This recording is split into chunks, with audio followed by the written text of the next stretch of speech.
Արդյոք ձեզ առաջարկվել է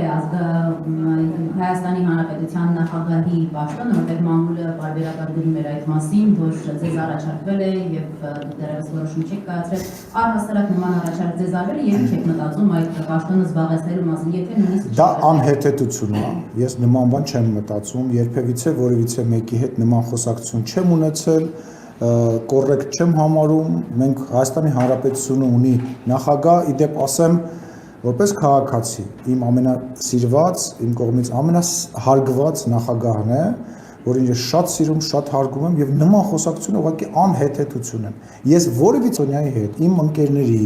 իմ գործընկերների հետ երբևիցե նման բան չեմ քննարկել, չեմ լսել եւ չեմ խոսել, այն բան կա, հա, հայտնի արտահայտություն կա եւ մամուլից եմ իմացել, ինչպես նաեւ տեսել եմ փոխվարչապետ, ինչպես նաեւ տեսել եմ այդ նախագահի տարբերակը, չգիտեմ, դեսպանի, ինչ ասես խոսում եմ։ Ոչ, հարգելի գործընկերներ, որևիցե մեկի հետ նման քննարկում չի եղել եւ նման խոսակցությունը խնդրում դադարեցնել, դա կոռեկտ չի ու ճիշտ չի։ Բայց ակտիվ քաղաքականություն Բայց ինչի պետք է չվերադառնամ, ինպես քաղաքական գործիչները շատ են քաղաքական դաշտում, որ ես քաղաքական դաշտը լքեմ, թողնեմ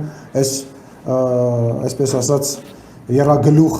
միավորմանը, որպեսզի շարունակեն Հայաստանի Հանրապետությունը բզկտել, ես քարոզարշավի մեջ եմ եղել եւ ես մեր քաղաքացիներին, իմ գործընկերների հետ եւ վարչապետի հետ միասին բան եմ խոստացել։ Հիմա իմ խրամատը ես 5 տարի ստեղ պահեցի, մեկ այլ տեղ իմ խրամատը կշարունակեմ պահել։ Ինչա փոխվել,